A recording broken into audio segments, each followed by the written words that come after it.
Good morning, Nigerians, and welcome to a fresh episode of DDM Morning Show. I am Tochku Raphael, joined by DDM analyst Ibrahim Omawasi. Ibrahim, good morning again. Good morning, Tochku Raphael. Good morning, Dr. Mefor. Good morning, Nigerians. Yeah, good morning, everyone. All right, today is Thursday, 14th of August, 2025. Today, we give you more insights into the administration of Governor Chukwuma Charles Soludo of Anambra State as the November gubernatorial election draws nearer.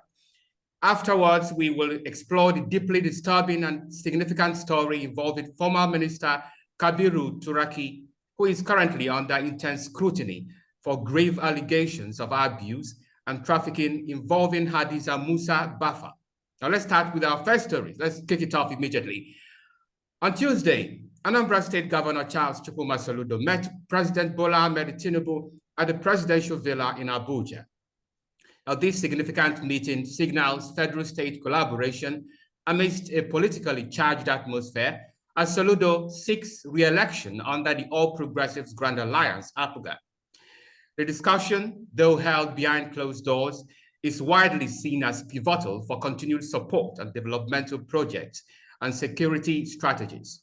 Now, today we delve deep with Dr. Mefor, Anambra's Commissioner for Information, to unpack the state's progress under Soludo's watch, touching on vital concerns such as security, economy, infrastructure, and education. We put the spotlight on facts, figures, and tangible outcomes to provide a clear picture of governance on the ground. Now, it is great to have you, Dr. Mefor, once again. Thank you. Thank you for hosting me. All right, let us start with the governor's engagement with President Tinubu at the presidential villa recently, just months before Anambra governorship election in November. Now, tell me, how significant is this high-profile meeting in terms of federal influence on the state-level election, especially considering Soludo's bid for re-election under APGA, while Tinubu leads the APC? Yeah, thank you for that question. First and foremost, it has to be established that all Progressives Grand Alliance APGA has a policy. The policy is to work with whichever government that is in the center. And it didn't start today. Soludo is only maintaining that policy to work closely with the government in the center. And it is important. Our own kind of federalism is skewed. So the governor of any state in Nigeria, to ensure speedy development of their states, need to really be in the good books of the federal government. This is one. Number two, Professor Chukwuma Soludo enjoys a personal relationship with the President of Nigeria, His Excellency Bola Tinubu, GCFR. They've known for over 22 years, since, or rather, when Professor Soludo was the governor of the Central Bank of Nigeria. And at that time, Tinubu was governor of Lagos. So they developed some relationship since then, which the governor of Anambra State is trying to exploit to bring more development to the state. Only yesterday, the federal government announced the award of a contract to build 6 bus terminals in Nigeria in the six geopolitical zones. The Southeast got one, and the slot for the Southeast came to Anambra. It will be established in Onitsha. It's based on such a relationship that the governor of Anambra State is enjoying with the president of the Federal Republic of Nigeria, and many more of that to come. There are so many other things that the president promised during the state visit, based on the request by the governor of Anambra State, and then acceptance by the president of Nigeria. So many things to really come. So if you look at it from that perspective, you can see that Soludo has effectively connected Anambra State to the center, and it is helping in ensuring development here. We need a lot of help. If you go to the area of environmental degradation, Anambra is under very serious stress of erosion, erosion problems, flood, and all that. And it was one of the requests put across by Governor Soludo during the state visit by His Excellency Asiwaju Bola Tinubu. And we are beginning to see the federal government come to the party in trying to redeem the pledges made by the president then.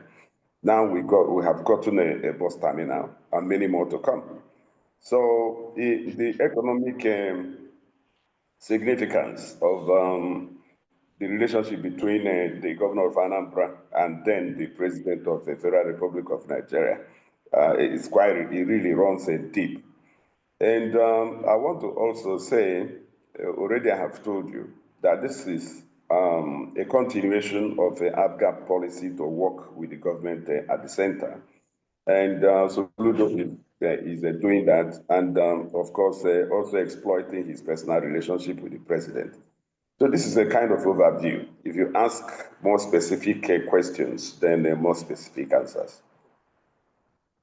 All right, well, this is not the first time that Anambra State Governor has visited the president. We had that in 2017 under Willie Obiano when he visited the then President Buhari. And maybe, but does this have anything to do with the coming election, this engagement?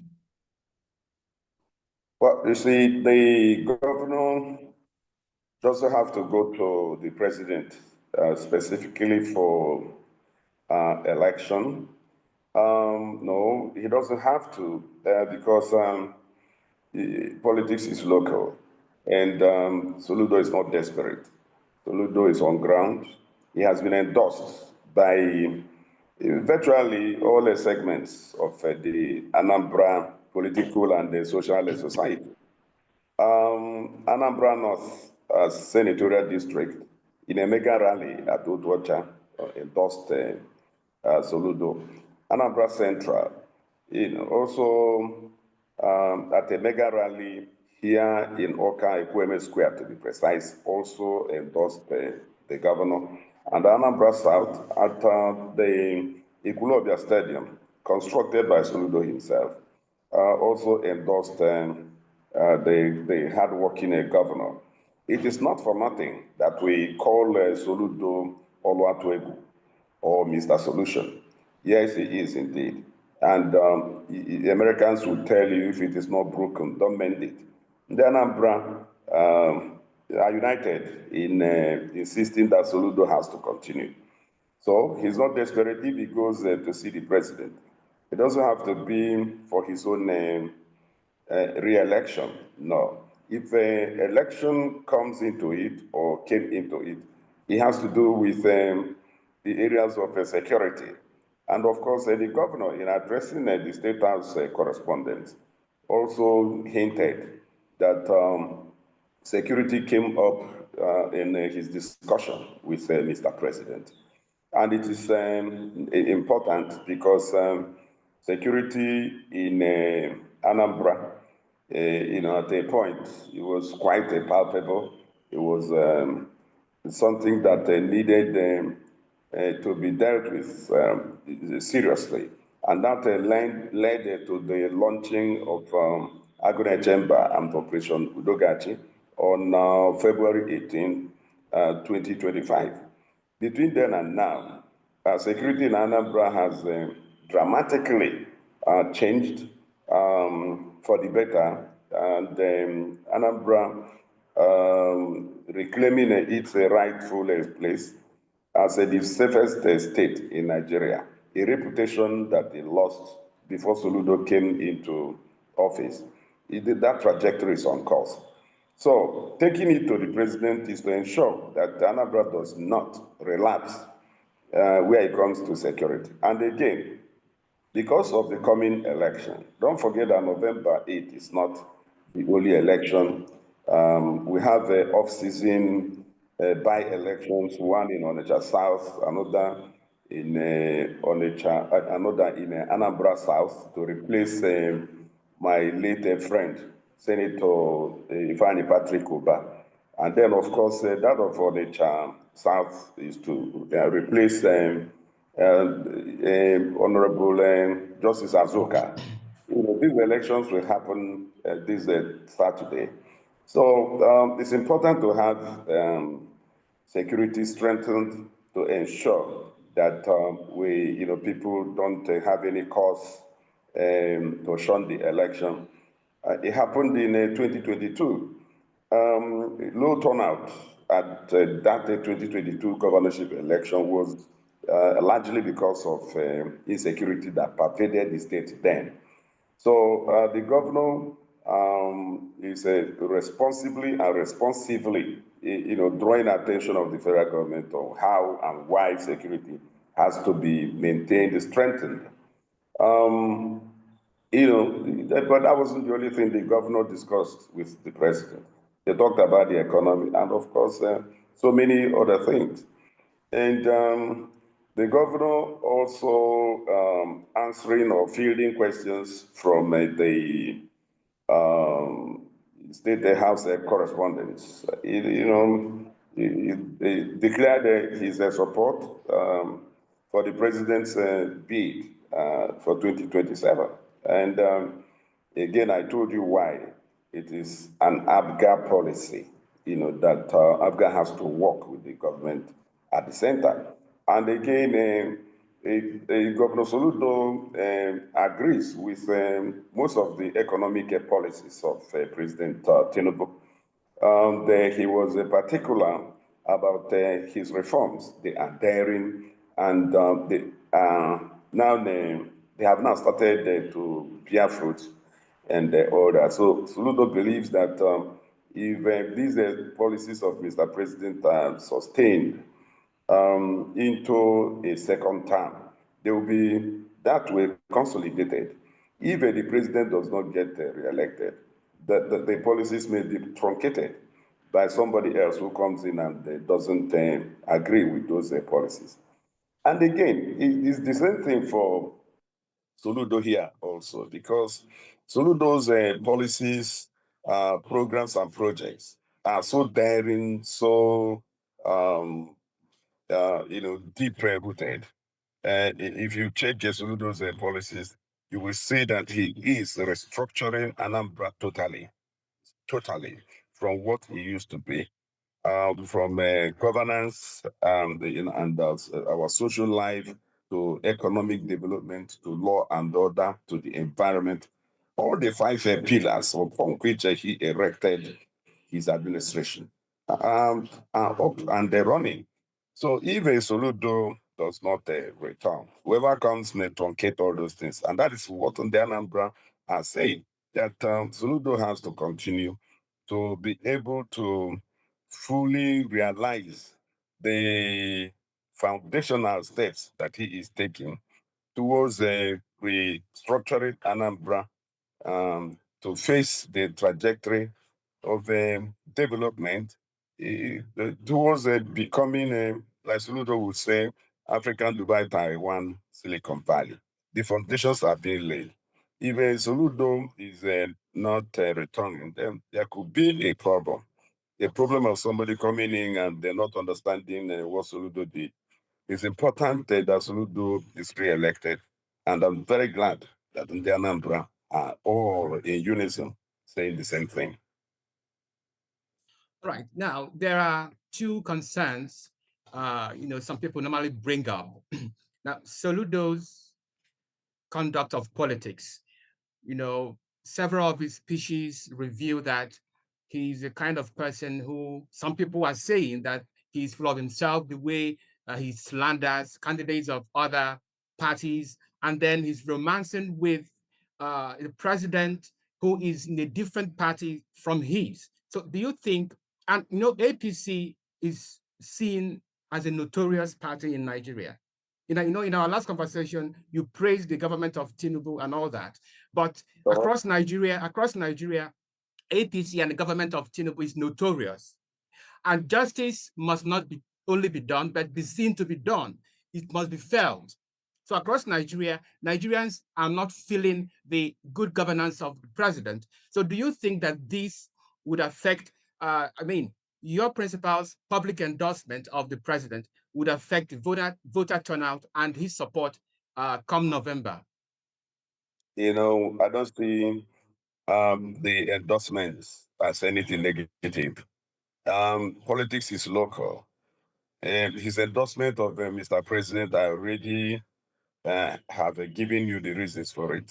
One is an ABGA policy to work with the president and the government at the center. That is the only thing Soludo is doing.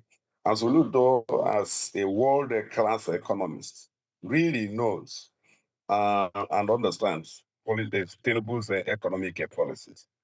Nigerians are not necessarily against these policies. For example, removal of fuel subsidy. They may be responding to the attendant economic hardship that those policies have brought about.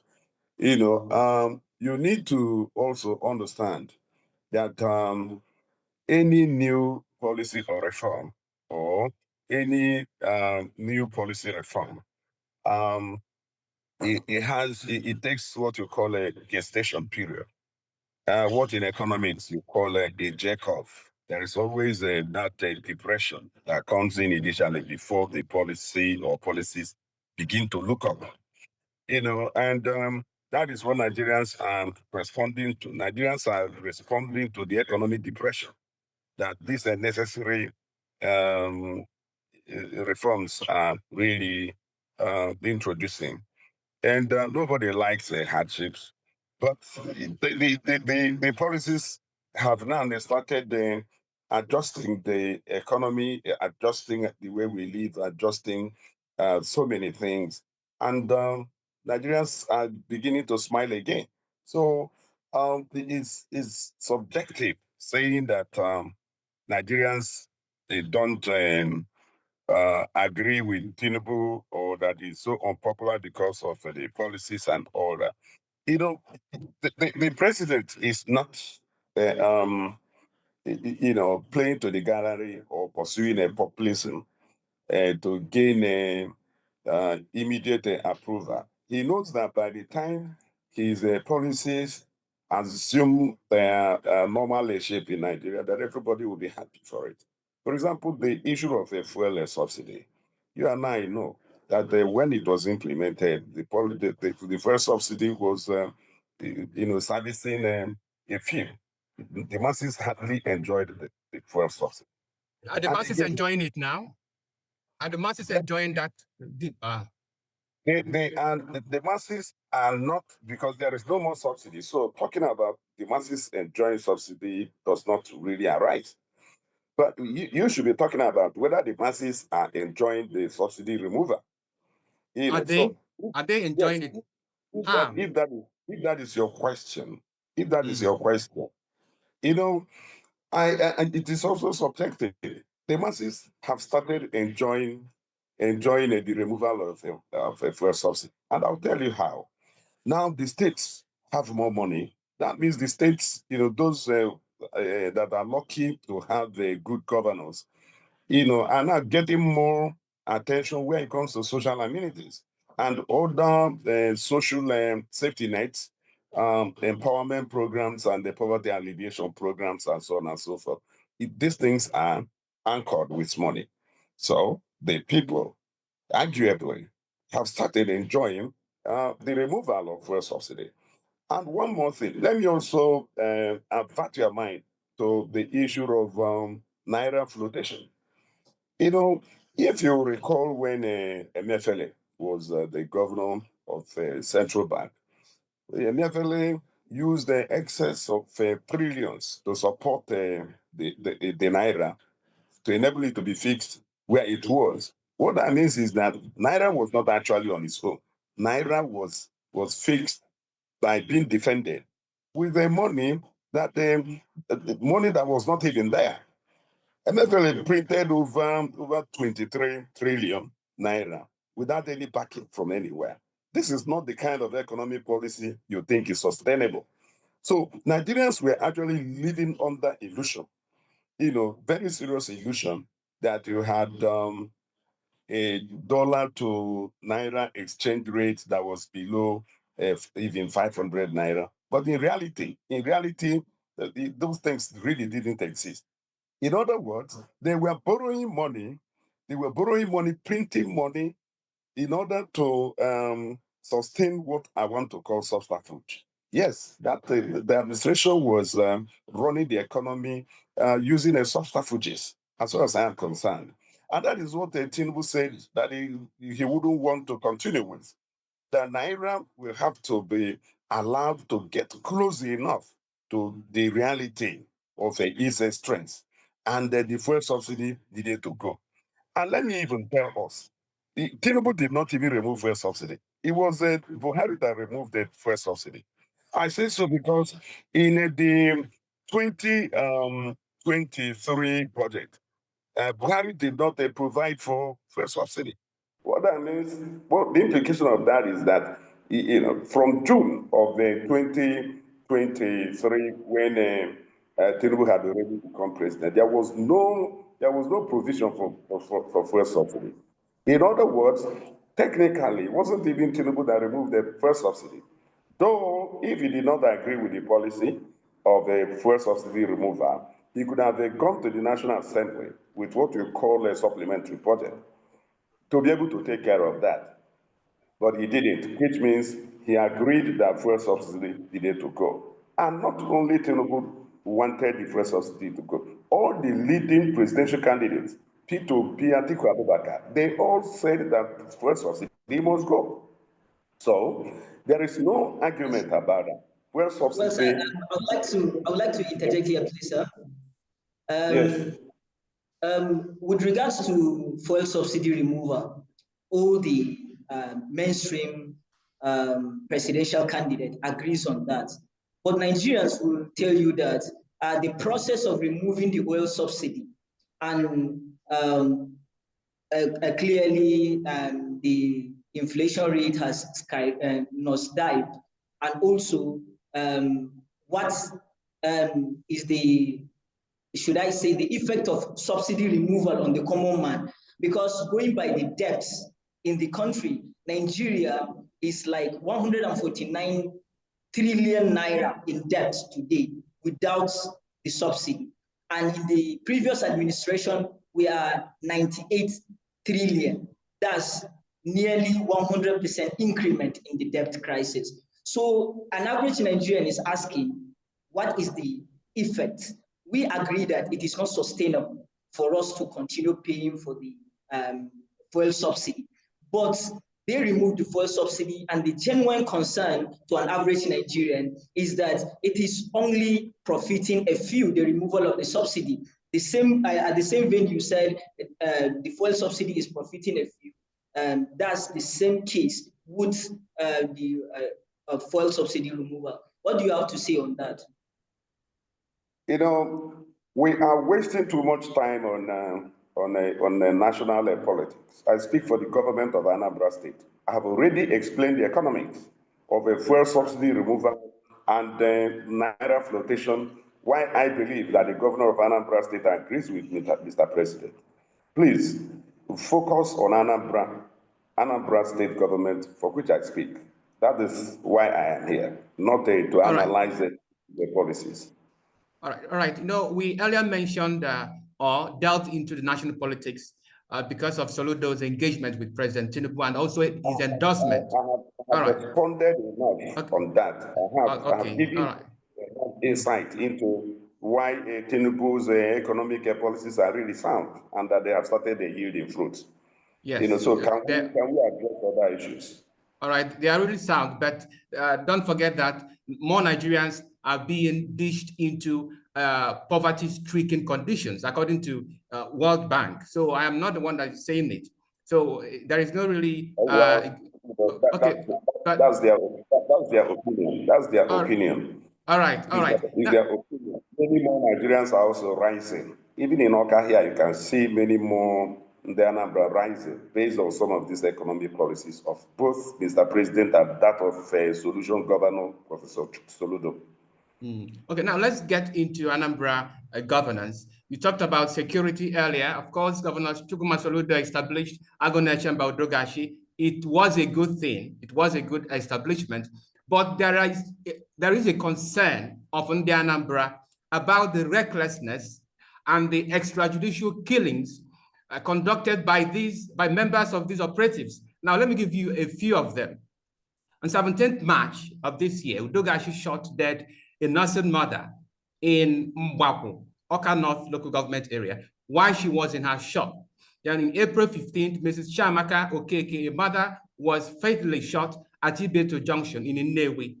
Now, Mrs. Chamaka was reportedly going home after the close day of the day hustle when she passed through the Ibeto Junction area when the security personnel who were engaged in traffic control at the time discharged their firearms. Now, on June 11th, in Onitsha South local government area, near Biafra Market, a 17-year-old boy was shot dead by Agonechemba operatives. The operatives were reportedly chasing a fleeing suspect and shooting indiscriminately. They initially tried to flee, but were stopped by an angry crowd. 2 operatives were arrested. Now, lastly, another incident involving a 12-year-old boy also killed near the same market by Udogashi operatives. The child was reportedly sitting on a culvert when he was shot. Operatives attempted to flee, but were forced by the crowd to carry the boy's corpse in their base.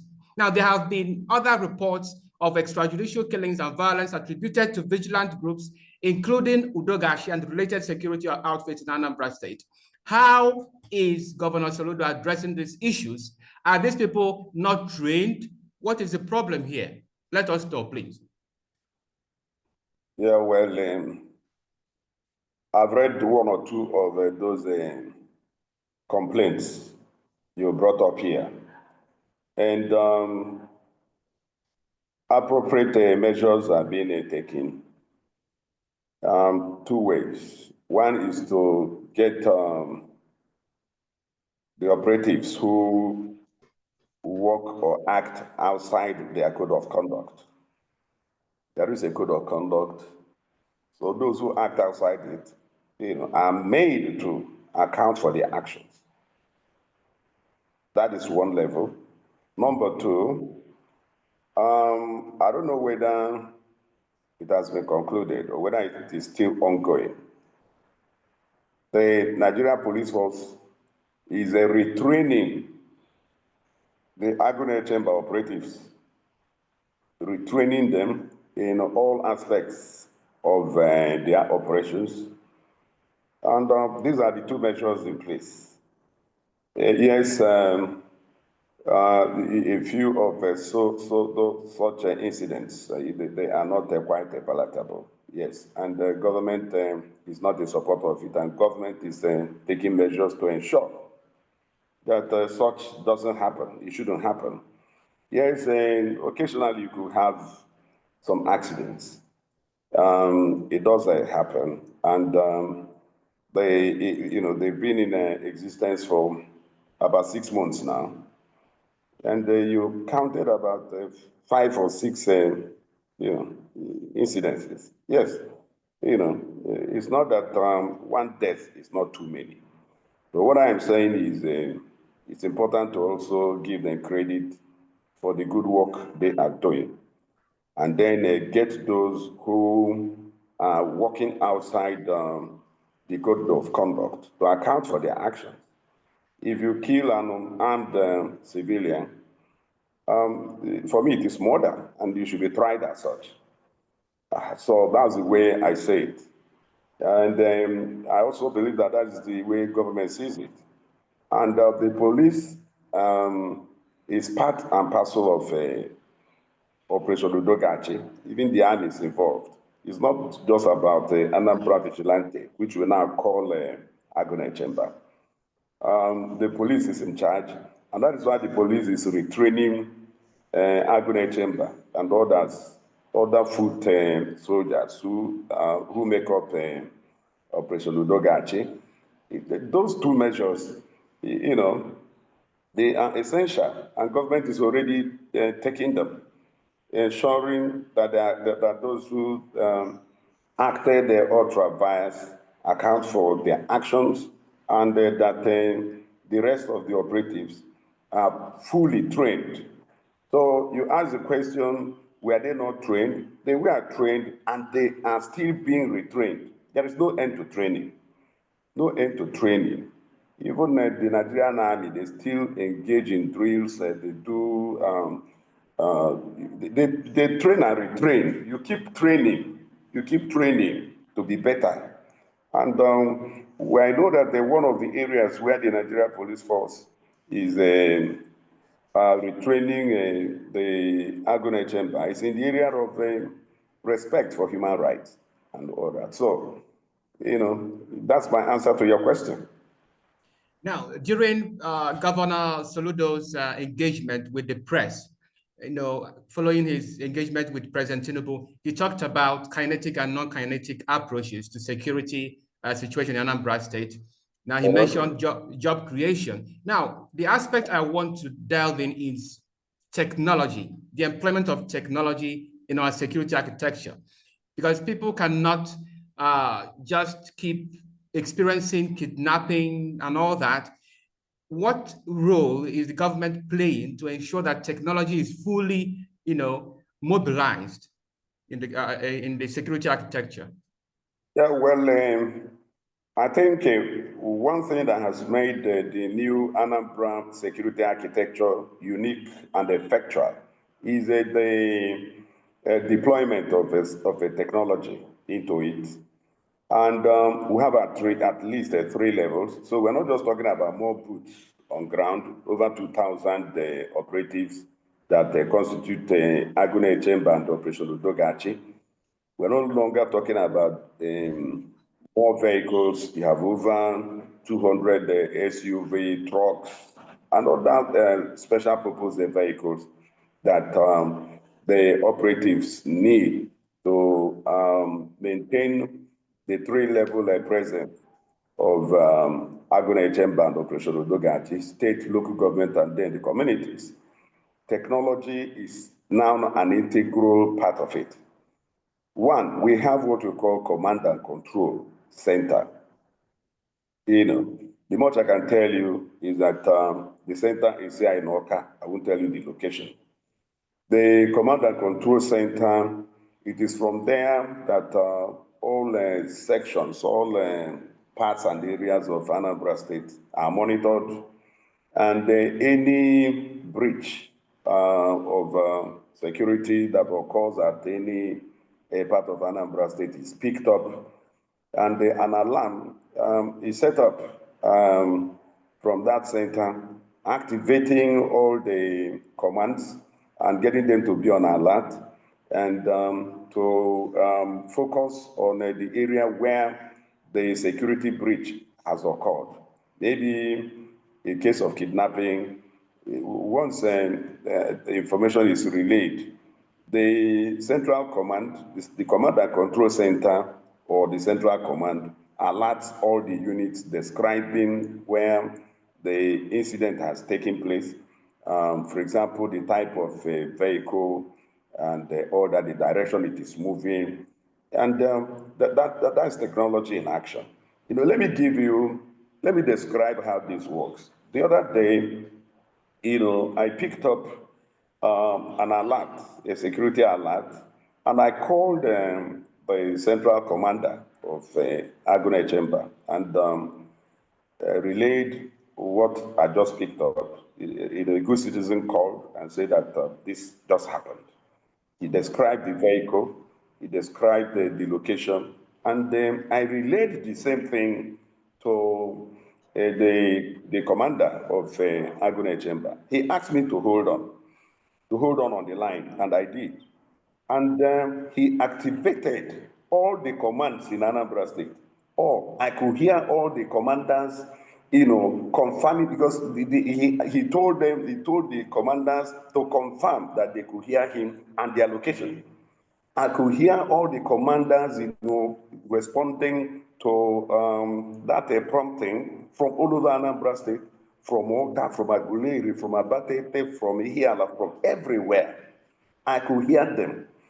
So you can see, and he told them what had happened, the type of vehicle, where it happened, and where the vehicle was heading, and all that. It is how it works. Now, that is just one level of technology. We have what we call call center. We have a call center that works for 247. It works throughout 24 hours.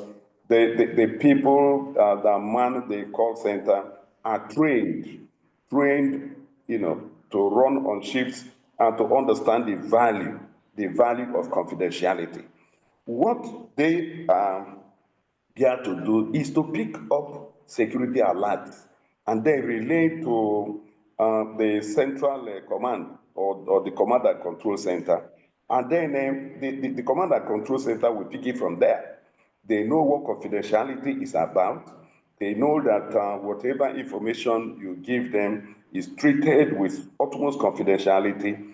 And the governor, so Governor Soludo even went further to incentivize the intelligence reports from citizens. So when we say, if you see something, say something, call 5311. It is for real. It's for you to call into the control center, and if your intel is true, if it is good and it proves to be useful, you earn as much as 5 million naira. And number 3 level of technology that we have, Anambra State has one of the best tracking systems now in the country. One of the best. Let me not say the best, for sake of modesty. So you can see that we have a command and control center, we have a call center, and then we have a very robust tracking system, which means that even if you kidnap somebody, you may not be able to get ransom, because with our tracking system, we'll be able to track you wherever you are. Let me give you an instance of the kind of, or the efficacy of the kind of tracking system you find in Anambra now, that of Operation Udogachi and the Agune Chamber, and that of the Nigeria Police Force, Anambra State Command. They had to, the Anambra State Police Command just lasted 2 or 3 weeks, repatriated somebody, a kidnapper who ran away to Kaduna State. He was brought back here. It is through the tracking system that he was able to be located and brought here. Technology is fully involved in what we are doing now. We still have pockets of security challenges, but you will agree with me that insecurity in Anambra has drastically reduced to the point that we can no longer say that we are where we were as at February of this year. It's not yet Uhuru, but we are certainly on the trajectory of restoring Anambra's lost status as the safest state in Nigeria, which he lost before Governor Soludo became governor. Right, I'm glad you have acknowledged that we still have some pockets of challenges in terms of recklessness, then extortion also. Extortion. There have been reports of extortion. Let me address that. Okay. Before I come to the issue of extortion, let me tell you one problem we are still facing. When we say, if you see something, say something, call it 5311. A lot of the communities are not calling. They are not responding.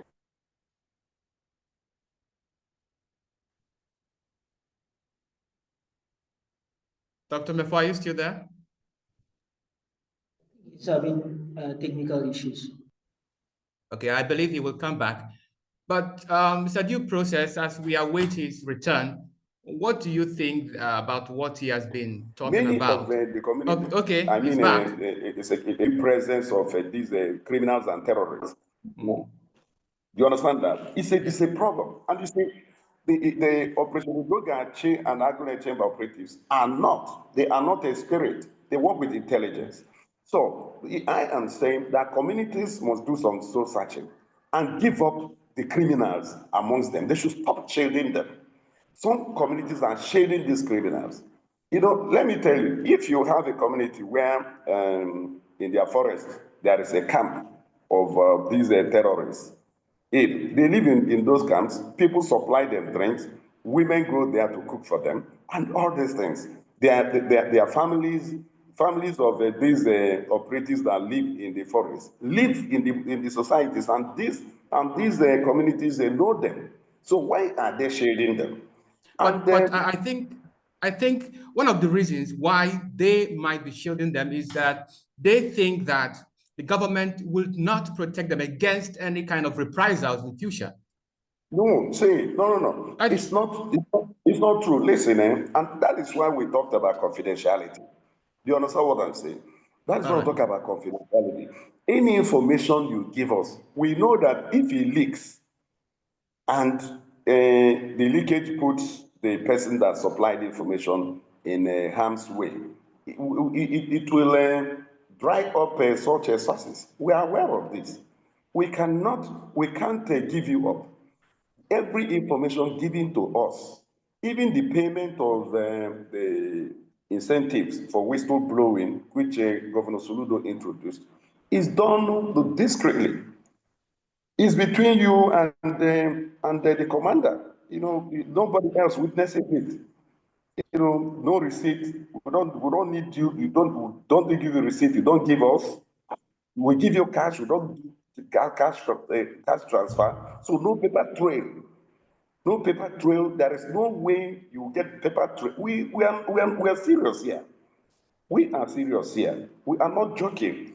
People should trust government. You know, they should trust government. They can even call the governor directly. If they don't trust anybody, the governor's telephone number is everywhere. They can call the governor, send the message. And if I call the governor, he's the one to answer me directly without any. Yes. Oh yes, governor answers, and he has only one phone number. So if they think they can't trust anybody, can't they trust the governor? If you can't trust me, Commissioner for Information, can't you trust the governor? Reach the governor directly. How do we access the phone number? I can't mention it on air. No, I know, understand. Whoever is serious about reaching the governor knows what to do. There is no president general in Anambra that doesn't have access to the governor. There is no Igwe in Anambra that doesn't have access to the governor. So any community that really wants to deal with any criminal in their midst, they know how to reach the governor. All right, Dr. Mefor. If they cannot trust our commanders, particularly the overall commander, if you think you can't trust somebody like Ken Makai, then reach the governor through your PG, through your Igwe. Find a way. Let us deal with these people. Look, let me tell you, you know, the governor talked about kinetic and non-kinetic approaches. If you have read the Anambra Homeland Security Law 2025, you will see that it covers everything kinetic and non-kinetic. The kinetic are the physical things. We just talked about vehicles, more boots on ground, about technology. These are all kinetic. But the non-kinetic, you know, addressing things like the warped ideology that has continued to serve as an enabler of crime, which is fueling insecurity in Anambra. For example, dealing with the people who do Okite, dealing with people who do what they call Odeshi, dealing with people who claim to be fake, to be pastors, whereas they are fake, dealing with people who are into ritual killing. These are non-kinetic. And then beyond that also, the governor is emphasizing employment. The governor, even by the time he introduced Agune Chamber to Operation Odogachi, the governor offered the ruling branch. He told the people who into criminality, whether you are Yahoo, whether you are in an instant security network, wherever you think you are, Come out, let us reason together. He said that whoever volunteers, one is that nothing, no reprisal, you will be retrained in a skill of your choice. And after the training, you will be given startups, you'll be given money, you'll be given tools to pursue happiness in a legitimate manner. I don't know the number of people who took this opportunity. But of course, you know, there are those, for example, who are into kidnapping and egumpute. They have tested blood. They know that, you know, the money that will come through 1U2 scales will not be what we call egumpute. It's a new culture now, egumpute, ike. That is what is happening in Anambra now. And indeed, in the entirety of the Southeast, if not the whole country. But we are talking about us here. Egumpute, you know, our people, our parents told us, they never told us, whoever talks about egumpute is a criminal. He is a criminal. You know, that warped ideology of a crown without a cross, of wealth without work. That is what Soludo is trying to deal with. And he is creating jobs. Through 1U2 skills, over 10,000 of Anambra youths have been empowered.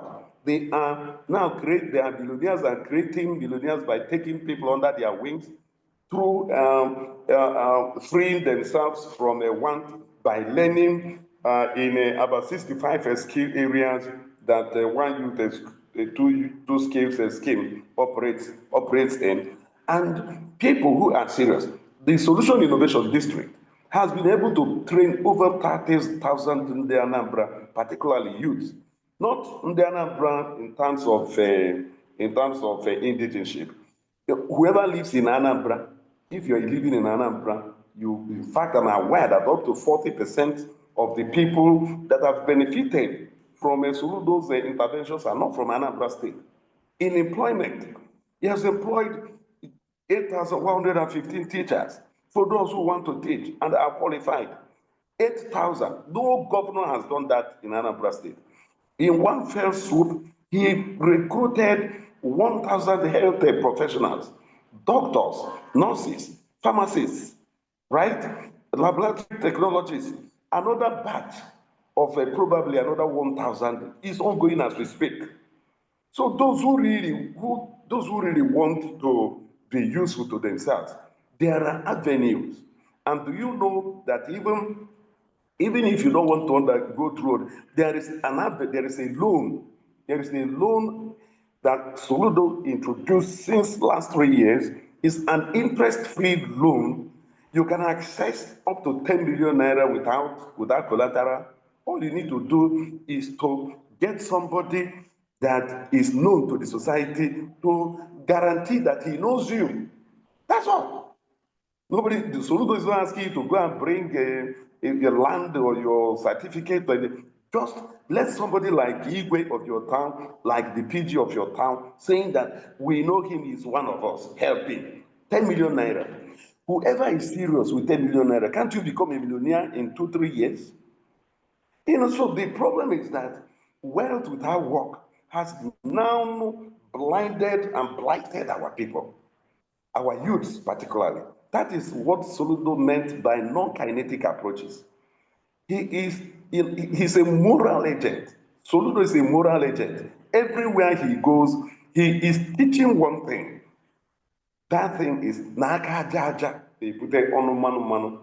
That is who we are. We grow through hard work. We grow through hard work. The 3 principal virtues for which the Igbo man was reputed in the past and should still be reputed is Uche. Akon Uche. Uchu.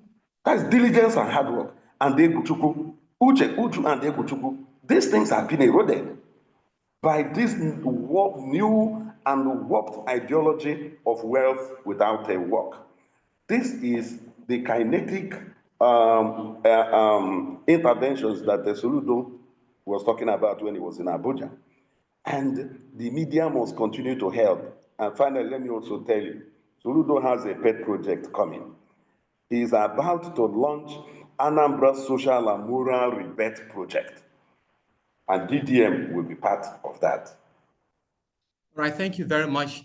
You have given quite an incisive account. Let me chip in one more question because of time. Now, in terms of the economy, Anambra's internally generated revenue is projected at 60 billion naira for 2025, and that is supposed to be a 10% increase. Now, how is the state enhancing revenue collection without overburdening citizens or businesses? Because there have been reports of multiple taxations by traders, and businesses. So how is the government addressing that? Two things. Governor Soludo is working to introduce what we may call single treasury account for everybody in Anambra. You pay directly, no receipt. Nobody should. In fact, the new tax policy is to criminalize any cash payment for revenue in Anambra. That's it. And because this multiple taxation you're talking about is coming from things like this. The revenue collectors are collecting cash, and in many instances, they are collecting what government never asked them to collect. And a lot of these cash collections don't end in a government account.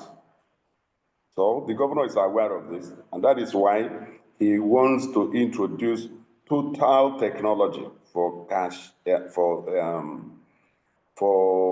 tax payments in the state. Total technology. What that means is that, in weeks and months to come, it becomes illegal and indeed criminal to pay cash for tax in Anambra State. This is coming. That is one way of ensuring that multiple taxation is done away with. And again, I don't know if you are aware, Soludo has also introduced a tax policy where any Anambra that is any less than 100,000 naira per annum is exempted from tax. This has been on, like wheelbarrow pushers and, people, artisans, a woman that is struggling to survive and you are imposing tax on her as well. No, Soludo has stopped that, and in fact, let me also, those who are under my voice, who are being asked to pay anything, and they know that they are within these categories, you reach out to the government. It's illegal. Soludo has stopped it. So if you fall into the category, if you know you earn less than 100,000 naira every year, you are exempted from tax. And for multiple taxation, ignorance is a big problem. Many people just pay whatever they are told to pay without even asking questions about the approved rates by government.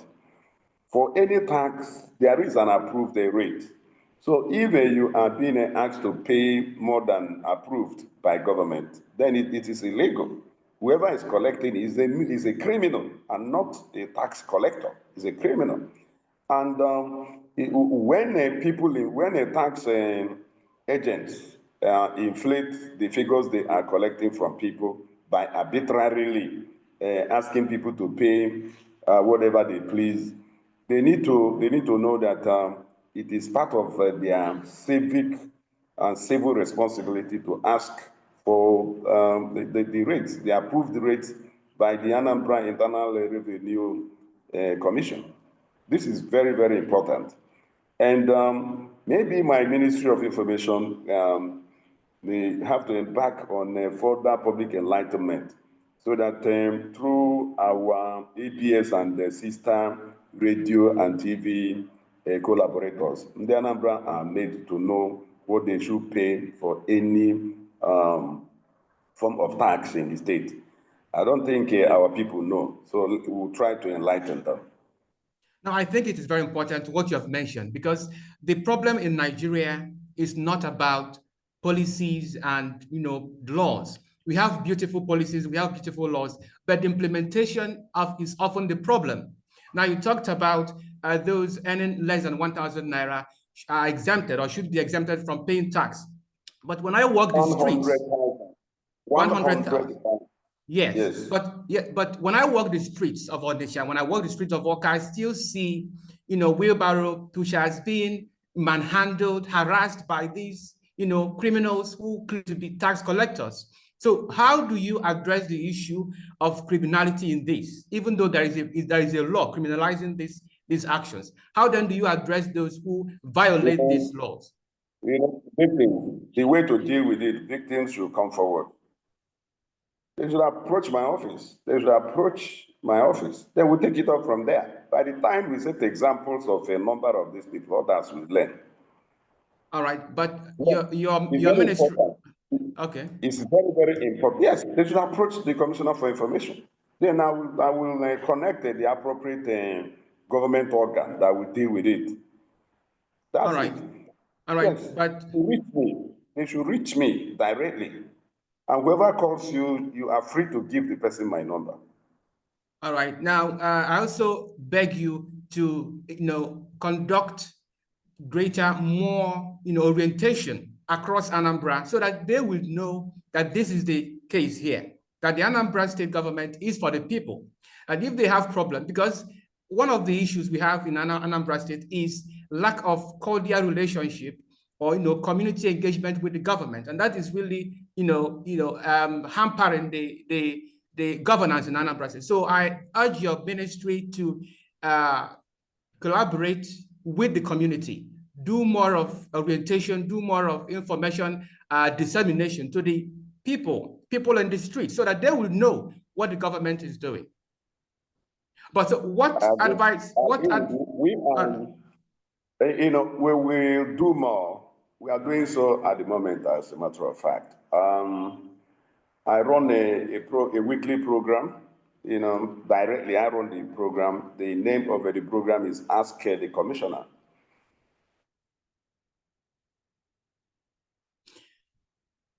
Dr. Mefor, are you still there? Or is network troubling you again? All right. Mr. Due Process, can you hear me? While we await the doc, of course, we are almost calling it a day on this topic. Yeah, I can hear you. Good morning. All right. What's your take on what we have been discussing? Yes, it's been an elaborate discussion so far. Dr. Mefor has been able to give. Okay, excuse me, he's back. He's back. Dr. Mefor? All right. Oh. Yeah, skipped again. All right, continue, please. Okay, he's been able to give his account of the administration of. Mr. Due Process, Dr. Mefor, can you hear me, please? All right. Okay. Unmute yourself. Unmute yourself. Yeah, I have now. All right. You had the last question I asked. Would you advise in the Anambra, give them, or should I say, revive their hope that the government will ensure that security is nipped in the bud? Security challenges that we have currently is addressed with his full chest. So tell the Anambra that the governor is still with them. Yeah, Governor Soludo is a people's governor. He loves the state and its people. And that is why he's going out of his way to ensure the comprehensive reforms that he has introduced. In Anambra, they need to work with the governor, especially in the area of security. They need to give intelligence.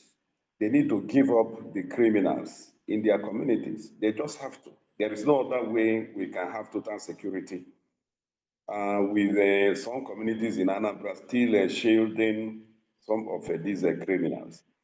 They are not spirits. They live amongst us. That is the truth. Even those who are in camps, in bushes and forests, still have links with the communities. Their wives and children don't live with them in camps. So it means that their wives and children live somewhere in the communities. They do, either in Anambra or outside Anambra State. And they visit these people. And the people, look, ndị Igbo na-asị na nke onye na-eme na ụmụnne ya ma. There is no community that can claim that they don't know criminals amongst them. It's not true. Communities know the criminals among them, and they need to give them up.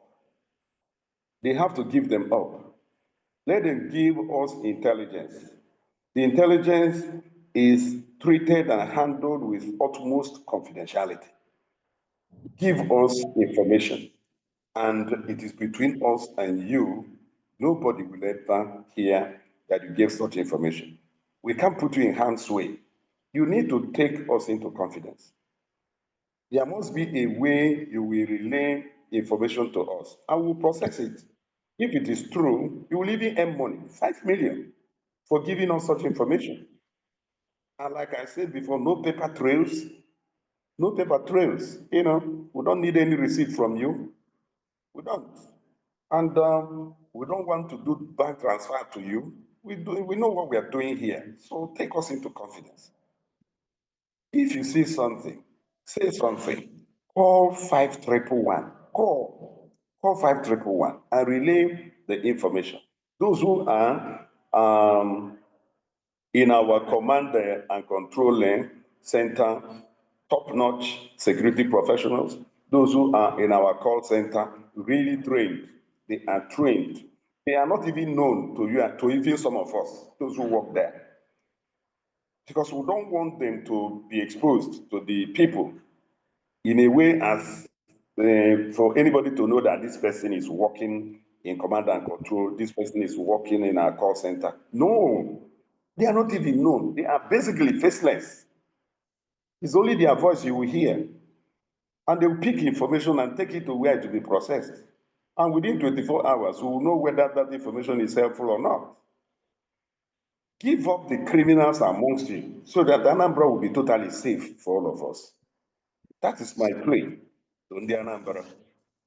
That's the plea of Governor Soludo as well, because I am just re-echoing Soludo's concern as the Commissioner for Information. All right, give up the criminals in your abode, and Anambra will become like no other in terms of security. That's coming from Dr. Mefor, the Commissioner for Information in Anambra State. Thank you very much for this, your contribution and your time. Thank you. The pleasure is always mine. All right, we shall meet again to discuss, because there is a lot of things to discuss about Anambra State. We have not discussed the education and other aspects of governance. So let's do it again. All right. Thank you very much. Ever available. Call on me, give me 24 hours notice, and I'll be with you. All right, sir. Have a good day. Thank you. Have a blessed day, my brother. Have a blessed day, Nigerians. All right, sir. All right, Mr. Due Process, you were saying something. What is your take on what we have just discussed? Security is a problem across Nigeria. So we talk about it every day. We cannot stop talking about it because it is an issue that we must address. Otherwise, we become, lifeless. So we have to address it before it dishes out. It takes us out of, I don't know. So tell us what's your take on this, please. Yes, I've listened exhaustively to the discussion and the discussants. Dr. Mefor was able to project the activities of the Anambra State government in person of Professor Soludo. I would have loved to have asked him one of the very good questions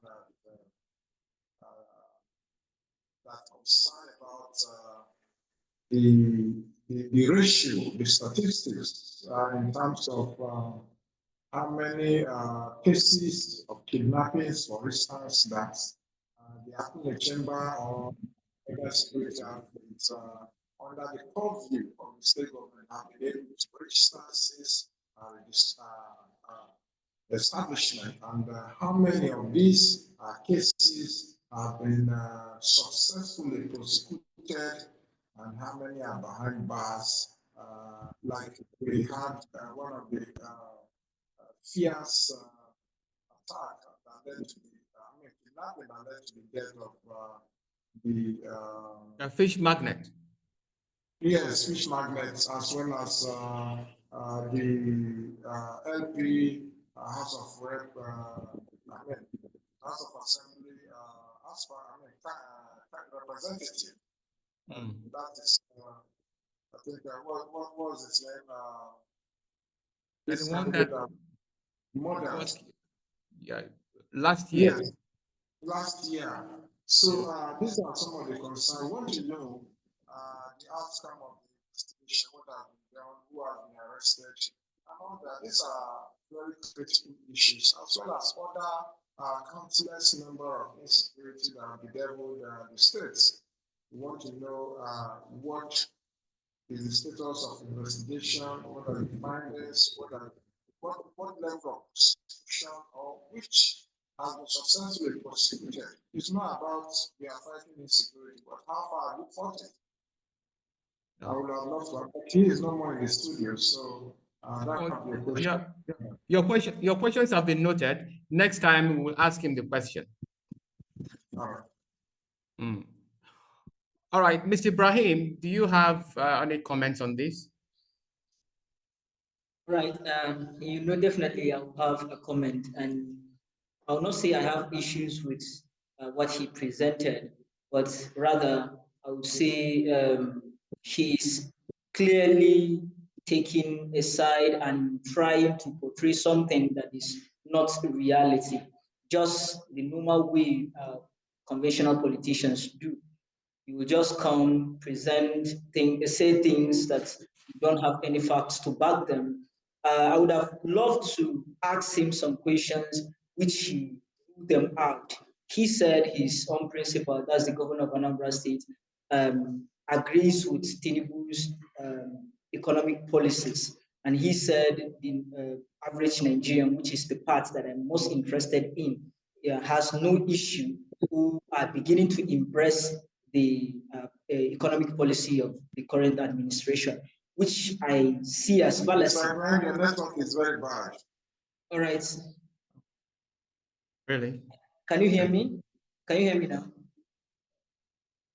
All right. Which I see as fallacy, and I asked him, you ruled it out and said he's here for the government of Anambra State. So I don't think I have any problem with what he said regarding the government of Anambra State, but I have problem with what he said regarding the government of this country. And I would love to, in the next session, if he knows he's representing the government of Anambra State, let him stick to the government of Anambra State without bringing the federal government into the image. Yes, I don't know why more and more Nigerians are being thrown into poverty. About 63%. Majority of Nigerians are poverty-stricken, according to credible reports, and yet he's saying that the dividends or the results of subsidy removal is yielding good fruits for most Nigerians. I can't harmonize that the two situations here. It's all the same. Justice must be felt to be done, and not just be done. The people of Nigeria must feel that you are governing them well for you to have their support. All right, we cannot take any other story because of time. We thank you all for your contribution, for your time. The DDM Morning Show comes to you from Monday to Friday every 9 a.m. Now, we shall be here again tomorrow, Friday, to give you another interesting and wonderful topics. I am Tochukwu Raphael, bringing you stories around the world and in Nigeria. And with Ibrahim Umar Wasi, I say, see you next time. Goodbye.